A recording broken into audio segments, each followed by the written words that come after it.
Bismillahirrahmanirrahim. Assalamualaikum warahmatullahi wabarakatuh. Alhamdulillahilladzi khalaqana bi ahsani taqwim wa hadana ila siratihil mustaqim wa ila dini sabili sa'adati jannatihi daim. Asyhadu an la ilaha illallah al-malikul haqqul mubin wa asyhadu anna Muhammadar Rasulullah shadiqul wa'dul amin. Wa usalli wa usallimu ala khairi khalqillah fil awwalin wal akhirin Muhammad bin Abdillah ta'ala sabil muhtadin wa ala alihi wa ashabihi ajma'in. Amma ba'd. Qala Allah ta'ala fi kitabihil aziz, a'udzu billahi minasy syaithanir rajim. Bismillahirrahmanirrahim. Wasyamsi wa duhaha wal qamari idza talaha wan nahari idza jallaha wal laili idza yaghshaha was samaa'i wama banaha wal ardi wama tuhaha wa nafsin wama sawwaha fa alhamaha fujuraha wa taqwaha qad aflaha man zakkaha wa qad khaba man dassaha. Al-ayah. Allahumma arhamna bil Qur'an. Jamaah salat maghrib, hadani Allah wa iyyakum ajma'in. Alhamdulillah wa syukurillah, la haula wa la quwata illa billah. Segala puji bagi Allah subhanahu wa ta'ala atas karunia yang Allah limpahkan, curahkan kepada kita selaku hambanya, sehingga kemudian pada kesempatan maghrib kali ini, di hari ini, kita masih diperjumpakan dalam keadaan iman wal Islam. Itu nikmat yang utama. Kemudian juga jangan lupa untuk mensyukuri nikmat yang lainnya. Nikmatani maghbunun fihi ma katsirun minan nasi as-sihah wal farah. Ada dua nikmat yang sering kita lupa untuk mensyukurinya, untuk menikmatinya dalam artian menggunakannya untuk ketaatan kepada Allah. Yang sering dilupakan kebanyakan dari manusia adalah as-sihah wal farah, yaitu kesehatan dan juga waktu yang luang. Kesehatan pergunakan dengan sebaik-baiknya, sampai kemudian nanti di waktu sakit kita akan melihat itu sebagai sebuah mahkota yang melekat erat di kepala seorang mukmin yang lainnya. Karena ternyata dibatasi oleh Allah Subhanahu wa taala. Dalam Al-Qur'an, faman kana maridhan aw ala safarin fa'iddatun min ayamin ukhra. Ternyata sakit juga mendatangkan rukhsah. Sakit juga mendatangkan kemudahan. Allah Subhanahu wa taala yuridullahu bikumul yusra wala yuridu bikumul usra. Maka ketika sakit, Allah Subhanahu wa taala mencabut untuk kita kenikmatan beribadah. Maka ibadahnya boleh kemudian dijamak. Jadi panjenengan yang kemudian sakit diperbolehkan untuk menjamak salatnya. Salat duhur digabungkan dengan salat asar jamak taqdim, kemudian salat maghrib dengan salat isya. Tapi tidak dikosor. Kalau dikosor ketika safar saja, tapi kalau sakit dijamak. Kalau sudah berat, panjenengan tidak usah berdiri, duduk. Setelah itu kalau bisa tidak duduk, berbaring. Maka sakit ini menjadi satu bagian ketika Allah mengangkat dosa seorang hamba. Maka yang diucapkan oleh Nabi Ayub alaihissalam adalah anni masaniyadhurru wa anta arhamur rahimin. Intinya adalah kita menikmati, kita betul-betul mengisi kesehatan yang saat ini Allah berikan kepada kita dengan beramal saleh. Maka jadikanlah waktu-waktu sehat seperti ini, ketika mata kita mampu untuk membaca Al-Quran, silahkan baca Al-Quran sebanyak-banyaknya. Ketika telinga ini mampu menyimak bacaan Al-Quran, maka simaklah sebanyak-banyaknya pada Al-Quran. Bahkan kalau bisa sebelum tidur panjenengan itu yang ada di samping panjenengan Al-Quran. Kalau tidak kemudian membacanya, mendengarkannya. Walaupun sebagian makruh, ketika kita ada Al-Quran tidak didengar. Fa idza quri'al Qur'an fastami'u wa ansitu la'allakum turhamun. Kalau ada orang yang baca Al-Qur'an maka diamlah, dengarkanlah. Maka kita akan mendapatkan rahmat dari Allah Subhanahu wa taala. Tapi kita sebatas kemudian dibatasi kalau panjenengan ada waktu timernya itu kan bisa di HP itu sebelum tidur yang kita dengarkan itu. Walaupun juga bisa sambil tidur sebenarnya kita itu bisa merekam Ini yang menjadi keutamaan untuk orang-orang ahlul Quran, yang mereka itu menjadikan Al-Quran sebagai bagian dari kehidupan mereka, yang tidak pernah lepas satu hari pun tanpa membaca Al-Quran. Maka jadikan sehat ini sebagai bekal, sebagai wasilah, sebagai sarana untuk mendekatkan diri kepada Allah Subhanahu wa taala. Sebelum kemudian sehat ini Kita berlindung kepada Allah, nggih, diangkat oleh Allah Subhanahu wa taala. Nggih, naudzubillah. Semoga Allah berikan kepada kita kesehatan sampai kita semua diwafatkan oleh Allah Subhanahu wa taala, tidak menjadi satu musibah untuk kita maupun beban untuk kita semuanya, sehingga kemudian kita bisa melaksanakan ibadah dengan baik. Yang kedua adalah al-faruh. Betapa banyak manusia diberi oleh Allah Subhanahu wa taala kelonggaran waktu, Bapak Ibu yang dirahmati Allah. Kelonggaran waktu untuk apa? Untuk beribadah, silahkan. Anda diberikan kelonggaran waktu sampai datang kepada mereka kesempitan. Okay? Maka ini yang kita kemudian perhatikan betul-betul ketika Allah Subhanahu wa taala berikan kepada kita dua hal ini, nikmatani, kata Rasulullah, mahbunun, yang seringkali kemudian dilupakan. Fihima, dua hal ini, okay? Jadi sebagian manusia seperti itu. Kebanyakan dari mereka tidak menggunakannya untuk duduk di majelis-majelis ilmu seperti ini, okay? Atau berzikir kepada Allah, atau membuka Al-Quran untuk menyimak apa yang menjadi makna di sana. Utlu ma uhiya ilaika minal kitab, itu perintah Allah dalam surah Al-Ankabut 45. Maka kita suruh untuk yatlu kitab Allah dengan haqqa tilawatih, untuk membaca kitab Allah dengan sebenar-benar bacaan. Dengan cara apa? Membaca dan mengamalkannya. Ini banyak orang-orang di akhir zaman seperti ini, mereka menghafal Al-Quran. Sayang mereka tidak menghidupkan Al-Quran dalam kehidupan mereka. Ketika Aisyah ditanya bagaimana hal Rasulullah SAW, karena khuluquhul Quran, maka hal Rasulullah adalah Al-Quran. Jadi walaupun saya tidak mengatakan lebih baik, tapi ada suatu hal keharusan bagi panjenengan, seandainya belum bisa menghafal Quran, hidupkan makna Al-Quran dalam kehidupan panjenengan. Ketika berbicara, seperti Al-Quran berbicaranya. Dalam artian bahwasanya kalimatul haq, nggih, kaulang sadida, berucap yang jujur, gitu nggih, berlaku amanah, itu semua adalah nilai dari Al-Qur'an. Hidupkanlah.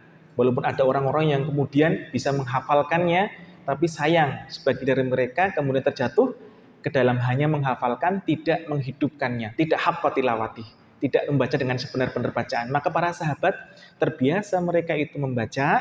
Setelah itu mereka tidak melanjutkan untuk menghafalkan ayat berikutnya, kecuali mereka telah menghidupkan Al-Quran tersebut dalam kehidupan mereka. Satu ayat hidupkan, satu ayat laksanakan, satu ayat amalkan. Itu yang dilakukan oleh mereka semuanya. Rahimahullah ridwanullah alaihim. Kepada mereka semuanya kita merujuk ya kepada para sahabat-sahabat tersebut, insya Allah. Jamaah yang dirahmati Allah, tidak lupa pula di waktu ini kita bersolawat atas Nabi kepada beliau baginda Rasulullah Muhammad sallallahu alaihi wasallam. Allahumma sholli alaihi, semoga Allah Subhanahu wa taala berikan rahmat kepada beliau, berikan solawat kepada beliau. Innallaha wa malaikatahu yusholluna 'alan nabi ya ayyuhalladzina amanu shollu 'alaihi wa sallimu taslima. Jamaah yang dirahmati Allah Subhanahu wa taala, kita sebagai manusia ada dua hal yang kemudian melekat dalam diri kita, yaitu jasad kita dan juga ruh kita. Yang ini tidak dikenal di peradaban barat. Orang barat itu hanya mengenal pikiran. Jadi mereka itu mengenal yang dinamakan konsep Tuhan itu dari isi pikiran. Ada yang dinamakan dengan God spot. Kalau kita ada yang dinamakan dengan nafs, fuad, qalb, bahasanya seperti itu. Maka ini yang muncul dalam diri kita untuk memahami, ternyata jasad kita butuh makan, jasad kita butuh tidur, jasad kita butuh istirahat. Jasad kita itu memiliki hak dan kewajiban. Maka demikian pula dengan ruh yang seringkali lepas. Kita paham kalau kita sedang lapar karena kita makhluk jazadiyah. Sama seperti hewan seperti itu nggih, yang kemudian mereka itu ketika lapar mencari makan, paham betul keadaannya. Sayang yang kemudian terjadi adalah ketika kita lapar ruhnya, lapar jiwa kita terhadap apa? Terhadap petunjuk Allah, kita tuh nggak tahu. Indikasinya apa? Indikasinya kita kemudian merasa jauh dari Allah Subhanahu wa taala. Seolah-olah kita itu tidak memiliki tempat bersandar. Seringkali khawatir, seringkali gundah gulana, gelisah, kemudian berbagai macam perasaan-perasaan yang lainnya. Maka ini harus kita maknai bersama. Bagaimana caranya kemudian kita sebagai seorang hamba menjadikan tazkiyah an-nufus, menjadikan bagian dari membersihkan jiwa tersebut sebagai kerangka kita untuk mukasyafah, untuk semakin dekat dengan Allah Subhanahu wa taala. Maka semakin dekat kita dengan Allah, akan semakin mudah doa kita diijabah oleh Allah.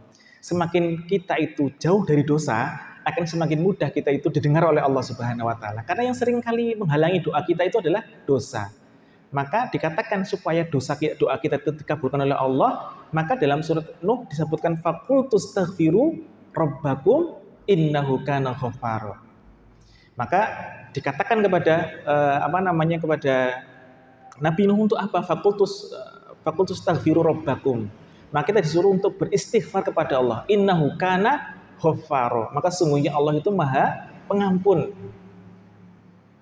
Kemudian ketika kita itu memohon kepada Allah Subhanahu wa taala itu ampunan kepada Allah dengan berbanyak istighfar, baik istighfarnya Nabi dalam Al-Qur'an maupun istighfar yang diajarkan Rasulullah SAW, maka Allah pasti itu ketika tidak ada dosa, yursilis sama alaikum midrara wa yumdidkum bi amwali wa banina wa yaj'alakum jannati wa yaj'alakum anhara. Maka Allah itu akan turunkan hujan. Tak hanya hujan, kalau secara ruhiyah, secara dimensi transendental, kalau kita berbicara masalah-masalah bersifat fisik atau bersifat sesuatu yang sifatnya zahir secara materi, maka kita mengatakan ketiadaan hujan, kemarau itu karena asbab-asbab yang bersifat tadi kauni. Sesuatu yang memang disebabkan oleh peristiwa alam, maka kita menyebarkan garam seperti itu kan, supaya apa? Supaya kemudian ini terjadi pemadatan, mungkin suhu udaranya menjadi semakin dingin dan menurunkan hujan. Itu dari perspektif material. Sedangkan perspektif ruhani, perspektif ruhiyah yang Allah ajarkan kepada kita adalah kita memperbanyak istighfar. Istighfar kepada Allah tersebut itu akan yursilis sama alaikum midrara, akan membuat langit itu menurunkan hujan. Maka kalau panjenengan surat istisqa, surat minta hujan, salah satu bacaan yang sering kali kemudian dianjurkan adalah baca istighfar, mohon ampun kepada Allah, dan juga membawa hewan ternak. Karena mereka juga beristighfar, karena mereka juga berzikir kepada Allah Subhanahu wa taala, dan Allah itu seringkali tidak menimpakan azab kepada suatu kaum karena ada apa? Ada orang tua yang sedang beribadah di jaufil lail, di penghujung malam, orang-orang tua. Yang kedua, bayi yang sedang menangis. Yang ketiga, hewan ternak yang perlu makanan dan perlu minuman. Itu 3 hal yang membuat Allah itu kadang menunda azab yang seharusnya Allah berikan kepada suatu kaum. Jamaah yang dirahmati Allah Subhanahu wa taala, ini menjadi pertanda penting untuk kita bagaimana kemudian bisa memahami hakikat sesungguhnya dari penyucian jiwa tersebut. Tadi saya bacakan di awal ayat mengenai wasyamsi wa duhaha. Wal qamari idza talaha. Jadi disebutkan di situ, itu subhanallah kalau panjenengan baca mengenai tafsirnya, subhanallah itu semuanya berpasangan Pak. Wasyamsi itu asyam itu artinya adalah matahari. Jadi matahari itu bisa menurut Imam Abu Hanifah harus berhati-hati ketika membaca surat Al-Fatihah. Kalau panjenengan bacanya iya tanpa ada tasydid itu menjadi matahari. Juga artinya sama sebenarnya. Iyyaka na'budu, kepada matahari saya menyembah, wa iyyaka nasta'in, kepada matahari saya mohon pertolongan. Maka harus tasydid iya. Hati-hati nggih. Iya itu hanya kepada Engkau ya Allah. Ya nggih, hati-hati. Kadang berbeda tasydid saja sudah berbeda arti. Seperti Allahu Akbar dengan Allahu Akbar ketika dipanjangkan, maka berbeda artinya. Akbar pendek itu artinya adalah Allah Maha Besar. Akbar artinya gendang. Itulah Al-Qur'an di situ. Hati-hati nggih. Wasyamsi wa duhaha, demi matahari dan sinarnya pada pagi hari. Kemudian berpasangan dengan apa? Wal qamari idza talaha. Asyam matahari dengan bulan berpasangan. Wal qamari idza talaha. Kenapa kemudian bulan dikatakan mengiringinya? Karena bulan tidak punya cahaya sendiri, sedang bulan itu hanya memantulkan cahaya matahari. Dalam tafsir nanti panjenengan bisa melihat tafsirnya Ustaz Tiranda, beliau sudah punya satu tafsir Pak, tafsir surat 30 itu 30 juz 30 udah bagus sekali itu. Saya baca beberapa, atau panjenengan mau membaca beberapa tafsir yang lain boleh, tafsir Al-Maraghi atau tafsir Ibnu Katsir, ya, tafsir yang tematik itu juga bagus Bapak, insyaallah. Kita lihat bagaimana Allah memasang-masangkannya nggih. Wasyamsi wa duhaha, dan matahari demi dan sinarnya pada pagi hari. Wal qamari idza talaha, demi bulan apabila mengiringinya. Wan nahari, dan demi siang. Nahari artinya siang. Idza jallaha, demi siang apabila sinarnya menampakkannya. Gitu nggih. Wal laili, siang, satu wal laili, malam. Idza yakhshaha, demi malam apabila menutupinya. Jadi kalau siang itu menampakkan sinarnya terang, kemudian membuat semuanya jelas. Kemudian ketika malam itu gelap gulita. Wasyamsi wa duhaha wal qamari idza talaha wan nahari idza jalaha wal laili idza yakhshaha. Setelah itu wassama. itu adalah langit, Bapak. Was-sama'i wa ma banaha, dan langit serta pembangunannya, pembuatannya, pembinaannya, bahasa seperti itu. Diciptakan oleh Allah, ditinggikan oleh Allah. Ada tiangnya tidak langit? Nggak ada tiangnya, Pak. Nggak seperti ini kan, perlu tiang. Maka langit tanpa tiang, maka pembangunannya oleh Allah, pembinaannya itu sesuatu yang menakjubkan. Karena langit tanpa tiang. Wal ardi wa ma tohaha, dan juga bumi dihamparkan. Dan bumi serta penghamparannya. Maka setelah itu, lihat ini Allah itu ketika ini namanya qasam, sumpah Allah dengan menggunakan makhluknya. Hanya satu ayat ini satu surat ini yang Allah itu bersumpah sampai dengan 10 ayatnya. Wa nafsi wa ma sawaha, demi jiwa serta penyempurnaan ciptaannya. Fa alhamaha fujuraha wa taqwaha, dan Allah mengilhamkan kepada diri kita at-taqwa wal fujur. Jadi kita itu diberikan freedom of choice bahasanya, diberikan kebebasan untuk memilih. Apakah kita termasuk golongan orang-orang yang menghambakan diri kepada Allah, memilih untuk duduk di majelis zikir seperti itu atau nongkrong di jalan? Kan seperti itu, pilihannya panjenengan milih di majelis zikir seperti ini atau melihat televisi di rumah. Kan kita diberi pilihan seperti itu. Maka ada orang-orang yang memilih bertakwa kepada Allah. Ada Rasulullah Muhammad SAW dan para anbiya. Ada juga Abu Jahal, ada juga siapa? Abu Lahab, ada juga Walid bin Mughirah. Kan mereka dipilih-pilihan oleh Allah Subhanahu wa taala, telah datang kepada mereka satu petunjuk dari siapa? Allah dan Rasulnya.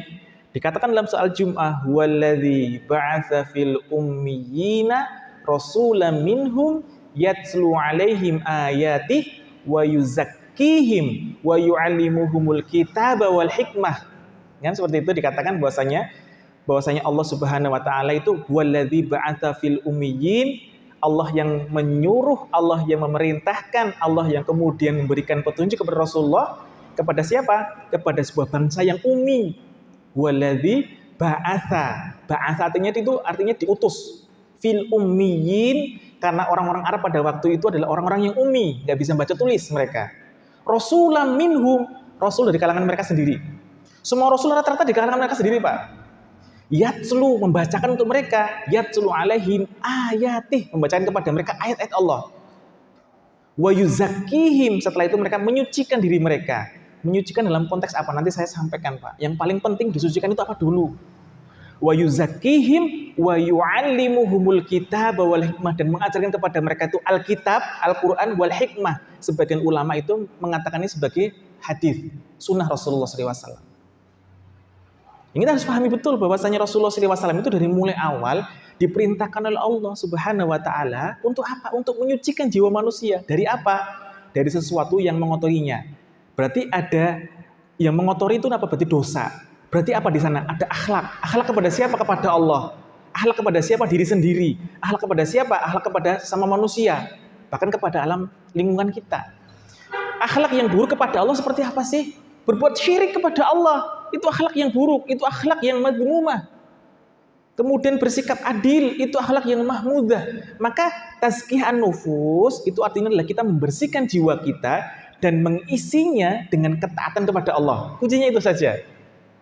Berarti kita hilangkan akhlak yang madhmumah, kita isi dengan akhlak yang karimah. Ya semudahnya seperti itu, nggih. Jadi tazkiyah an-nufus seperti itu.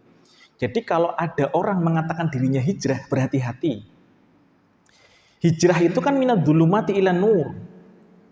Dari sesuatu kegelapan menuju kepada cahaya terangnya. Yang petunjuk Allah Subhanahu wa taala. Misalnya dia itu orang yang selama ini itu bergumul dengan riba, kemudian dia merasa bahwasanya tersebut itu nggak baik, itu kan dosa ini. Kemudian dia berkehendak untuk masuk ke majelis atau masuk ke satu jamaah ilmu di sana. Tapi kalau pembahasannya cuma mencaci dan mencela orang, dia belum hijrah, hati-hati. Karena ada akhlak terhadap sesama yang belum dia tunaikan. Akhlak kepada Allah mungkin ya. Tazkiyah terkait masalah syirik, tazkiyah mengenai penghambaan diri kepada Allah, udah jelas dapat tuh. Tapi sayang, ketika kita berkata sesuatu, cenderung melukai orang. Maka Allah mengatakan, ittaqillah. Bertakwalah kepada Allah, haitsu ma kunta, dimanapun kau berada. Wa atbi'is sayyi'atal hasanata tamhuha, dan ikutilah perbuatan buruk itu dengan amalan soleh. Jadi kita kadang-kadang dosa kecil nih, itu diikuti dengan amalan soleh. Jadi panjenengan itu nggak punya dosa sebenarnya, karena setiap waktu sholat 5 waktu itu mukaffaratun, sebagai kafarah. Wa atbi'is sayyi'atal hasanata tamhuha wa khaliqin nas. Hati-hati nggih, wa khaliqin nas bi khuluqin hasan, dan pergaulilah manusia dengan akhlak yang baik. Maka menyampaikan kepada manusia dengan apa? Ayatnya jelas. Ud'u ila sabili rabbika bil hikmah. Dengan hikmah. Wal mau'izatil hasanah, dengan nasihat yang baik. Wajadilhum billati hiya ahsan. Dan seandainya mentok di terakhir, maka berdebatlah dengan mereka dengan cara yang baik. Tidak menyerang personal, tidak menurunkan kehormatan mereka, tidak di depan umum yang kemudian bisa menjadi satu taknib wa ta'yir, membuka aib mereka dan juga mencaci mereka. Hati-hati nggih. Kalau panjenengan posisinya bukan sebagai seorang ulama, sebagai seorang muqallid, panjenengan tidak boleh ikut-ikutan seandainya kemudian ada ulama kita yang terjatuh kepada kesalahan. Karena cukup ulama lain yang akan memberi klarifikasi, bertabayun dan meluruskannya.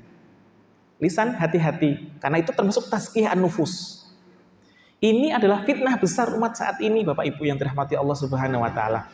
Maka membersihkannya menjadi kewajiban kita. Nggih? Yang utama yang dilakukan Rasulullah SAW untuk menyucikan jiwa manusia, Bapak Ibu yang dirahmati Allah Subhanahu wa taala. Maka diutusnya Rasulullah SAW itu untuk innama bu'ithtu liutamima makarimal akhlaq. Rasul itu diutus itu memang yang utama untuk menyempurnakan akhlak. Akhlak di sini tuh jangan dimaknai seperti akhlak kita nyun sewu, seperti berbicara baik saja gitu nggih kepada orang, tidak, tapi akhlak kepada Allah. Satu utamanya adalah mengenai tauhid. Mengenai bagaimana kita menghambakan diri kepada Allah. Jelas itu ayatnya. Wa ma khalaqtul jinna, dan tidak aku ciptakan jin, wal insa, dan juga manusia, illa di sini ada lil ghaiyah. Ada lil dua nggih, sudah saya sampaikan, pernah saya sampaikan. Lil ghaiyah berarti itu adalah tujuannya, dan lil mulkiyah itu adalah kepunyaan Allah. Lillahi ma fis samawati wa ma fil ardh, itu lil mulkiyah. Kalau ini illa liya'budun, kecuali hanya untuk menyembahku saja. Maka kita nggak boleh menyembah selain Allah. Berarti kita harus mentasfiyah. Kan? Berarti kalau dalam kalimat syahadat itu asyhadu alla ilaha illallah, gitu kan, seperti itu kan? Jadi di sana itu ada betul-betul menghilangkan sesembahan selain Allah Subhanahu wa taala dan menetapkan untuk kita itu sesembahan itu hanya Allah. Seperti itu nggih. Maka ini yang kemudian menjadi satu kunci utamanya kita, dan dakwah Rasulullah SAW itu adalah dakwah ini. Ketika Mu'adz ditanya oleh Rasulullah SAW, ketika beliau mau diutus ke Yaman, apa yang ditanya Rasulullah SAW kepada beliau? Maka beliau itu ingin menanyakan kepada Mu'adz, "Wahai Mu'adz, apa yang akan kau sampaikan terlebih dahulu?" Rasul sudah mengkonfirmasi dari awal. "Ya Mu'adz, innaka ta'ti qauman min ahlil kitab."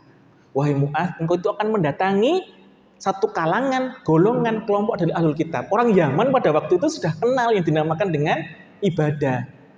Mereka itu orang Nasrani, Bapak, kebanyakan dari mereka. Orang-orang yang sudah mengenal mengenai Allah. Cuma ketika beribadahnya, ketika mereka itu beribadah kepada Allah, mereka itu kemudian menyekutukan Allah Subhanahu wa taala, mengambil sembahan yang kemudian menyetarakan dengan Allah Subhanahu wa taala. Maka kemudian dikatakan kepada Mu'adz, "Ya Mu'adz, innaka ta'ti qauman min ahlil kitab, falyakun awwala ma tad'uhum an syahadatu alla ilaha illallah." Maka dakwah pertama yang kau sampaikan kepada mereka, wahai Mu'adz, adalah syahadat kepada Allah, mengesahkan Allah Subhanahu wa taala, tidak menyekutukan Allah. Itu dakwah yang utama. Nggih? Maka ini yang harus kemudian menjadi satu titik starting point dalam menyucikan, mentasfiyah diri kita sebelum kita mentarbiyah, mendidik diri kita dengan akhlak yang baik tadi itu. Tasfiyah ini bagian penting sampai kemudian kita yakin bahwasanya bukan obat yang kemudian menyembuhkan kita, tapi Allah yang menyembuhkan kita. Bukan uang yang bisa membeli makanan dan mengenyangkan kita, tapi Allah yang menjadikan uang tersebut sebagai wasilah kita untuk bisa mengenyangkan perut kita. Itu hanya wasilah saja. Kalau kemudian kita mengatakan obat yang ngomong obat kita, itu bentuk kekufuran. Karena sesungguhnya obat itu hanya wasilah yang dijadikan oleh Allah Subhanahu wa taala sebagai bentuk ayat kauni Allah, sebagai bentuk ikhtiar kita. Maka itu yang disampaikan oleh Rasulullah SAW kepada semua sahabatnya. Walaqad ba'atsna fi kulli ummatin rasulan an ibudullaha wajtanibut taghut. Surat An-Nahl ayat 36. Dan sungguh kami telah mengutus Rasul kepada setiap umat. Jadi setiap umat itu sudah ada Rasulnya, Bapak. Sebagian mengatakan riwayat ada 124.000 nabi. Ada sekitar 360 Rasul yang disampaikan. Mungkin di Jawa dulu juga pernah ada seorang Rasul yang mereka itu diperintahkan oleh Allah Subhanahu wa taala untuk berdakwah. Sebatas kemudian mereka itu bisa mengerti apa yang dinamakan dengan tauhid, hanya menyembah Allah yang esa, maka itu yang dinamakan dengan mereka itu sebagai orang-orang yang muwahhid, orang-orang yang bertauhid kepada Allah Subhanahu wa taala. Jadi itu kuncinya. Yang pertama itu adalah ketika mentasbih adalah bagaimana cara kita itu menjadikan Allah semata sebagai sesembahan kita dan tidak ada yang lain selain Allah Subhanahu wa taala untuk kita ibadahi. Innaka taqdamu ala qaumin min ahlil kitab falyakun awwala ma tad'uhum ila an yuwahhidullah taala. Dan disampaikan ini mengenai bagaimana Mu'adz diperintahkan oleh Allah dalam satu redaksi yang berbeda untuk menauhidkan Allah Subhanahu wa taala. Maka ancaman bagi mereka orang-orang yang terbiasa untuk mengikuti hawa nafsu mereka, tidak mau mengikuti apa yang menjadi perintah Allah dan Rasulnya. Fa amma man tagha wa atharal hayatad dunya fa innal jahima hiyal ma'wa. Barang siapa orang yang mereka melampaui batas, seperti siapa? Seperti iblis laknatullah alaihi yang pertama kali melampaui batas kan?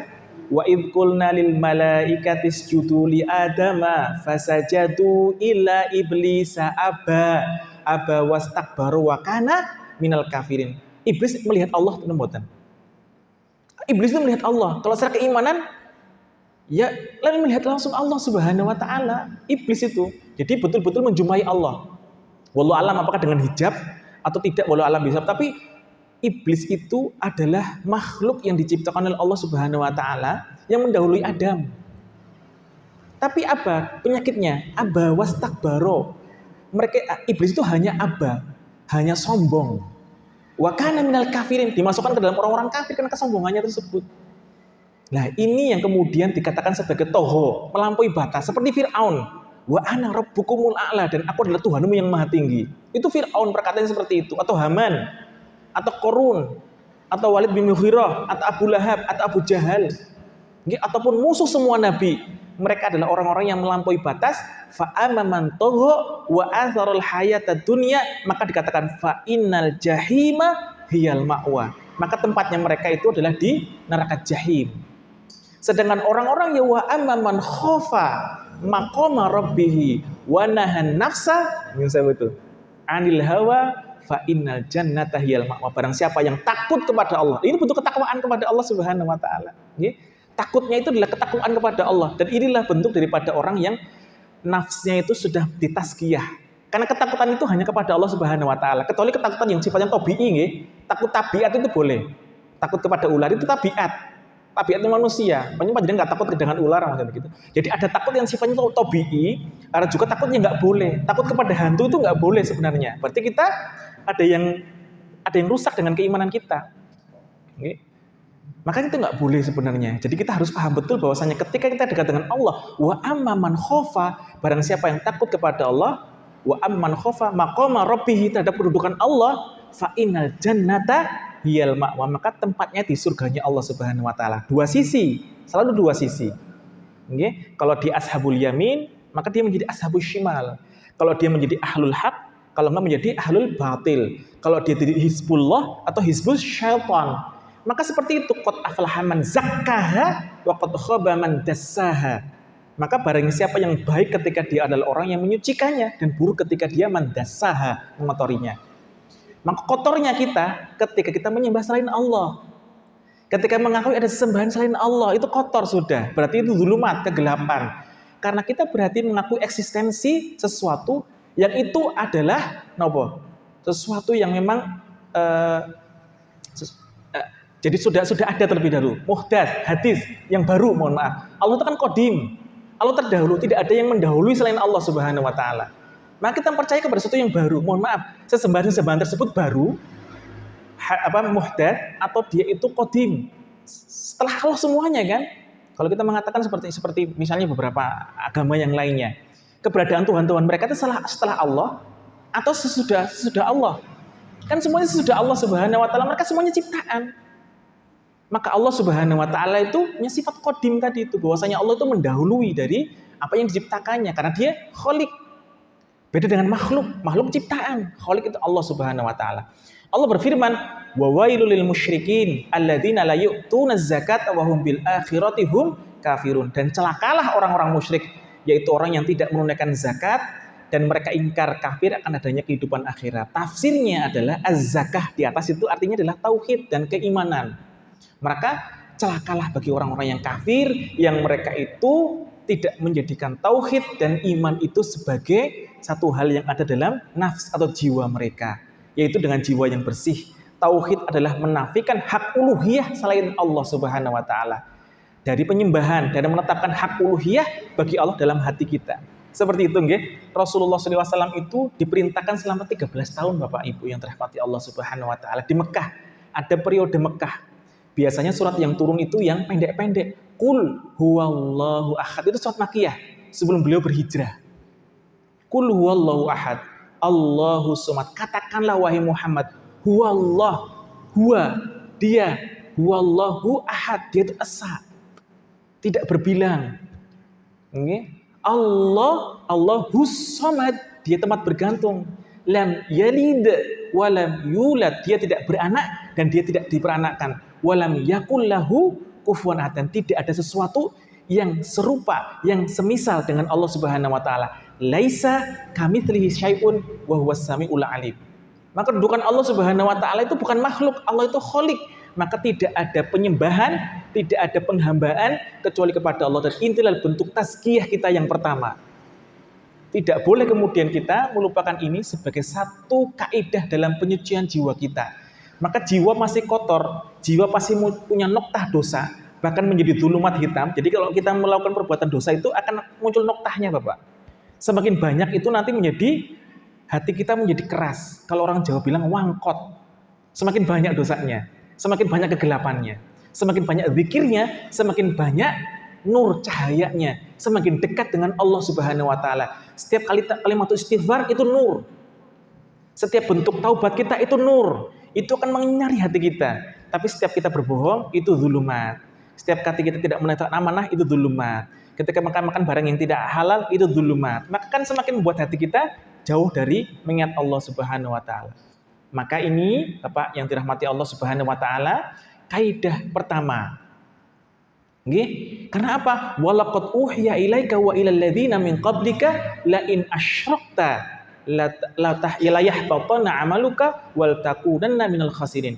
Dan sesungguhnya walaqad uhiya, dan telah kami wahyukan ilaika kepada engkau wa ilal ladzina min qablika, dan orang-orang sebelum engkau, la in asyrakta, seandainya engkau itu menyekutukan Allah, la yahbatanna amaluka, maka semua amalmu akan terhapus. Wala takunanna minal khasirin, engkau termasuk golongan orang yang merugi. Kalau kita mau mentasbih diri kita, yang pertama adalah bagaimana belajar mengenai tauhid. Karena itu yang menjadi bekal utama seorang muslim agar selamat kehidupan dunia dan akhirat. Mengetahui mana yang syirik, mana yang tauhid, mana yang benar, mana yang salah. Ibadahnya itu harus yang benar seperti apa. Seperti itu nggih? Maka ini menjadi penting, dan ini yang kemudian diikhtiarkan oleh ulama-ulama kita untuk mentasbih orang-orang yang tadinya menyembah selain Allah Subhanahu wa taala. Mereka itu mempercayai ada ekstensi lain Allah Subhanahu wa taala. Orang-orang Arab pun sama, mereka punya sama Bapak yang dirahmati Allah Subhanahu wa taala. Rasul diutus ketika orang-orang Arab pada waktu itu dalam fase kegelapan. Dalam fase di mana mereka kemudian menghambakan diri kepada Al-Latta, Al-Mannat, Wal-Uzza namanya seperti itu. Jadi berhala-berhala itu punya nama Pak. Ada 360 berhala di sekeliling Ka'bah. Itu yang kemudian mereka itu tawaf Pak. Mereka itu tawaf Bapak Ibu yang dirahmati Allah. Tawaf tapi sambil telanjang dan sambil tepuk. Tawafnya orang-orang Quraisy pada waktu itu. Laki perempuan. Jadi ketika tahap kedzuluman tersebut itu bangsa Arab ada titik nadir. Sampai Rasulullah SAW itu kan uzlah. Beliau bertahanut Beliau itu menyendiri, menyepi di Gua Hiro itu saking melihat keburukan umatnya, keburukan kaumnya, kejahilan mereka dalam beribadah. Padahal mereka itu kan tadinya milahnya Ibrahim. Ada orang-orang yang punya karakteristik mereka itu yang betul-betul hanif. Ada orang-orang yang tidak mengikuti aktivitas orang-orang Quraisy pada waktu itu. Dan mereka itu adalah orang yang meninggal di zaman Fatrah.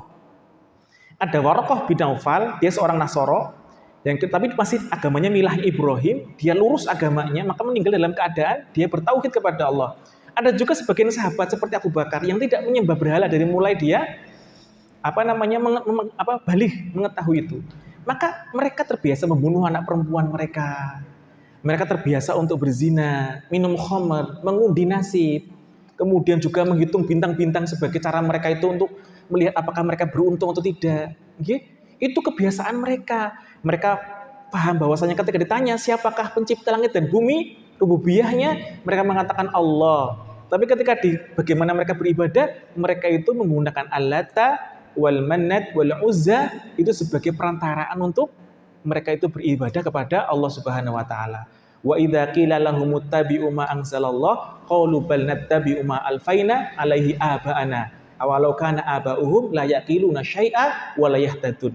Ketika dikatakan kepada mereka untuk menyembah Allah, mereka mengatakan ini yang kami dapati dari nenek-nenek moyang kami. Seperti itu. Jadi mereka nggak mau menyelisih apa yang dijadikan satu warisan nenek moyang mereka. Itu disampaikan dalam Al-Quran. Maka ini menjadi satu hal yang utama dalam diri kita untuk menjadikan tauhid ini sebagai awal diri kita untuk mentaswiyah diri kita, untuk memahami hakikat penghambaan diri kita kepada Allah Subhanahu wa taala yang telah Allah dakwahkan lewat lisan Rasulullah selama 13 tahun. Baru sisanya yang 10 tahun itu di Madinah, baru ayat-ayat ahkam itu baru turun mengenai sholat, mengenai puasa. Jadi sholatnya ketika di zaman itu, sholatnya di tulu isyam qabla ghurubiha. Jadi ketika sholat Rasul itu hanya di penghujung saja, pagi dan sore aja seperti itu. Sholat malam, ya ayyuhal muzammil qumil laila illa qalila nisfahu aw inqus minhu qalila aw zid alaihi wa rattilil qur'ana tartila. Itu Rasul disuruh untuk sholat qiyamul lail, sholat tahajud. Jadi bagi Rasul qiyamul lail itu wajib, bagi kita itu sunnah. Maka ini yang didakwahkan Rasulullah SAW selama 13 tahun. Mereka itu didakwahi hanya untuk menyembah Allah Subhanahu wa taala sampai kemudian Rasulullah SAW diboikot. Bahkan kemudian keluarga beliau sama Bani Hashim diboikot di sebuah syi'ib, di sebuah lembah, diembargo mereka tidak boleh berhubungan dengan mereka selama hampir berapa 3 tahun. Dan inilah dakwah ilallah. Dakwah bagaimana kita menyeru di jalan Allah Subhanahu wa taala untuk membersihkan kita dari noda-noda kesyirikan. Jangan sampai kemudian apa yang sudah menjadi target ataupun dakwah utama Rasulullah SAW itu terabaikan. Hanya karena kemudian kita itu ingin menggapai hal yang lainnya. Kita ingin mentarbiyah, ternyata kita belum mentasbiyah diri kita. Ternyata ketika kita berdakwah, kita bukan karena lillah, tapi li'ilah kalimati nafsih, untuk mengangkat diri kita sendiri. Ketika berdakwah, bukan karena Allah, bukan karena petunjuk Rasulullah SAW, tapi hanya karena ingin mengangkat diri kita di antara makhluk Allah Subhanahu wa taala yang lainnya. Nah, Rasulullah SAW sudah saya sampaikan tadi, waladzi ba'atsa fil ummiyina rasulan minhum yatlu alaihim ayati wa yuzakkihim wa yu'allimuhumul kitaba wal hikmah wa in kanu min qablu la fi dhalalim mubin. Sungguhnya orang-orang sebelum itu adalah orang-orang yang tersesat. Maka jangan sampai kita kemudian termasuk golongan orang-orang yang tersesat setelah Allah datangkan kepada kita itu hudan, petunjuk. Maka petunjuk tersebut, sebaik-baik petunjuk itu adalah Al-Quran. Innallaha la yaghfiru ayyushraka bihi wa yaghfiru ma duna dzalik liman yasha wa may yusyrik billah faqad iftara itsman 'azima. Sesungguhnya Allah tidak akan mengampuni dosa syirik, dan Dia mengampuni dosa selain syirik yang tingkatannya lebih rendah daripada syirik, termasuk dosa besar. Ada orang yang berlebihan bahwasanya dosa besar tersebut mengeluarkan kita dari Islam. Ada yang seperti itu, orang Khawarij namanya. Mereka Khawarij seperti itu, berlebihan. Ada juga orang-orang yang terlalu menyepelekan bahwasanya dosa besar tersebut itu sesuatu yang sepele gitu, tidak diperbolehkan. Ada yang namanya Murji'ah. Jadi itu ekstrem kanan sama ekstrem kiri. Kita itu Ahlus Sunnah di tengah-tengah. Bahwasanya dosa besar itu tidak boleh kita katakan orang tersebut itu sebagai orang yang keluar dari Islam, khuruj minal Islam, tapi orang fasik, orang fajir. Tapi juga tidak boleh menyepelekannya, karena hal tersebut juga berarti menyepelekan dosa yang Allah telah tetapkan. Maka dosa syirik tidak akan diampuni. Tapi selain itu masih ada kemungkinan. Sudah pernah saya sampaikan, ada orang yang membunuh 99 orang. Dosa setelah syirik itu yang biasanya termasuk dosa besar adalah membunuh orang. Kan hukumnya itu hukum kisos. Kalau panjenengan lihat di beberapa negara-negara yang menegakkan hukum Islam, kan dikisos langsung. Nyawa dengan nyawa. Karena apa? Untuk menjaga, namanya hifdzun nafs. Untuk menjaga jiwa manusia. Sekarang kita bisa melihat orang seenaknya sendiri membunuh orang lain kan, karena hukum positif kita hanya kemudian ketika dia pembunuhan berencana bisa mati gitu, atau kemudian bisa hukuman seumur hidup. Ketika kemudian pembunuhan tidak dengan disengaja, maka hanya bisa 4-5 tahun atau mungkin 15 tahun. Walau alam bisawab, mungkin di sini yang tahu hukum mungkin lebih mengetahui daripada apa yang saya sampaikan. Tapi Islam enggak. Kalau bunuh, dia harus dibunuh di kisos atau dia harus bayar diat, uang darah. Itu dua pilihannya seperti itu Bapak Ibu yang dirahmati Allah. Tentu kita hidup di negara Indonesia yang tidak menegakkan hal tersebut. Tapi ini hukumnya Allah dan kita yakini sebagai suatu hukum. Akamnya jelas itu seperti itu Bapak Ibu yang dirahmati Allah. Maka ini adalah bentuk bagaimana Allah itu menjaga jiwa seseorang. Tapi kemudian apakah ada ampunan? Ada ampunan dari Allah Subhanahu wa taala. Sebagaimana disampaikan tadi sebuah kisah dalam hadis yang sahih. Dalam Riyadhus Shalihin disampaikan adalah orang yang membunuh 99 orang. Sampai dia bertanya, apakah saya masih bisa bertobat? Qul ya ibadiyalladzina asrafu min anfusihim la taqnatu min rahmatillah. Wahai orang-orang yang telah melampaui batas ini. Janganlah engkau itu berputus asa dari rahmat Allah Subhanahu wa taala. Jadi masih ada kemungkinan tuh orang tersebut bertaubat. Orang syirik ketika dia mengucapkan syahadat, walaupun 70 tahun dia itu berlaku syirik, berbuat keburukan dengan tidak menyembah Allah, dengan mengucapkan kalimat syahadat ini, dengan meyakininya, dengan tidak ragu-ragu atasnya, dengan mengilmuinya, maka kemudian dia itu terhapus semuanya dosa-dosa selama 70 tahun tersebut. Dalam arti seperti itu. Maka orang tersebut bertanya kepada seorang rahib, kepada seorang pendeta, apakah saya masih bisa bertobat? Tidak bisa, maka dibunuh genap 100 itu. Sampai kemudian Allah Subhanahu wa taala dengan rahmatnya. Jadi ini perspektif rahmat Allah Jadi akan berbeda nanti pembahasannya. Ini perspektif ternyata rahmat Allah itu luas. La taqnatu mir rahmatillah. Janganlah engkau berputus asa terhadap rahmat Allah. Walaupun mungkin kita sudah bergelimang dosa dulu. Dulu pernah enggak sholat, dulu pernah enggak puasa, gitu Saya putranya tentara, jadi paham betul. Dulu waktu di asrama itu, bapak saya di asrama Yunkaf Kavaleri 2 Serbu Ambarawa, Turangga Seta, itu pernah suatu kali waktu pimpinannya itu orang Nasrani. Disuruh untuk lari dari Ambarawa sampai ke Bawen. Siang hari itu. Bayangkan yang namanya tentara kan siap. Karena seperti itu. Akhirnya yang terjadi apa? Semuanya itu minum. Saya lihat sendiri. Wah subhanallah Bapak, yang rahmati Allah Subhanahu wa taala. Itu yang dinamakan dengan betapa Allah Subhanahu wa taala. Dulu saya ketika hidup di asrama enggak ada yang dinamakan tentara sholat, itu enggak ada. Tentara sholat itu enggak ada dulu. Yang ada masjid itu kosong. Saya dari mulai kecil sudah hidup di masjid Jadi sayang ada adzan gitu Saya tahu itu. Om tentara kan kalau masih bujangan, masih belum berkeluarga, itu ternyata di asrama itu jarang sekali yang sholat. Ya walaupun kita di fase tersebut, kalau kita lihat kan Allah itu beri rukhsah. Termasuk boleh mengqashar sholat itu ketika misalnya di medan perang. Sekarang saya lihat sendiri itu di YouTube banyak itu. Tentara-tentara itu sudah paham bagaimana sholat khauf. Semuanya di belakang, pegang senjata. Di depan sholat. Tentara sekarang diajari seperti itu. Kan bagus kan, keren gitu kalau menurut saya itu. Ada sekarang udah mulai perubahan-perubahan. Karena apa? Pemimpinnya solih. Pemimpinnya ahlul Quran. Kayak kemarin lihat sendiri itu. Ada bagian apa di bintal ini. Bimbingan mental itu kan suaranya bagus banget, subhanallah. Polisi juga sekarang banyak, hafid Quran, bisa banyak menjadi polisi itu. Itu dakwah itu. Saya teman gontor itu ada, hafal Qurannya bagus, bahasa Inggrisnya bagus, bahasa Arabnya bagus, masuk tentara. Jadi dakwah itu tidak hanya di ruang-ruang seperti ini, Bapak. Di ruang-ruang masjid seperti ini. Dakwah itu di kampus, dakwah itu di tentara, dakwah itu di polisi, semua didakwahi semuanya. Pokoknya dakwah seperti itu. Jangan batasi putra-putri panjenengan itu hanya dakwah di tempat-tempat seperti ini. Dakwah yang lebih mengemuka dakwah di gedung DPR, dakwah di gedung DPRD. Walaupun katakan kita nggak bisa membersihkan, setidak-tidaknya kita bisa memberi warna, Pak, sedikit gitu. Sekarang kan salamnya udah, kemarin MUI itu udah keluar tuh statementnya bahwasanya tidak boleh salam tersebut itu dicampur-campur, itu nggak boleh. Assalamualaikum, salam sejahtera, Om Swastiastu, itu nggak boleh itu. Itu namanya bukan toleransi, itu namanya adalah mencampur adukan. Dulu zamannya Pak Harto nggak pernah. Dulu cuma assalamualaikum karena kita sebagai mayoritas yakin, sekarang kan enggak, Pak. Nah itu kalau menurut saya itu harus kita pahami betul karena di sana ada akidah. Kalau umat yang lain nggak punya akidah, Pak, mereka itu akan menyesuaikan dengan adat istiadat. Kita enggak. Adat istiadat yang menyesuaikan kita. Al-adah al-muhakamah. Selama adat tidak menyelisih syarak, tidak menyelisih syariat, kita pergunakan itu adatnya. Seperti apa? Lebaran itu, silaturahim, pulang itu.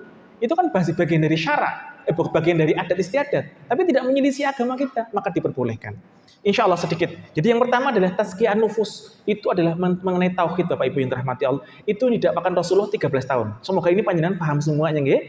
Jadi tidak ada dakwah diawali kecuali dengan menyucikan mereka, mentazkiyah mereka, mentasfiyah mereka dengan kalimat la ilaha illallah Muhammadur Rasulullah.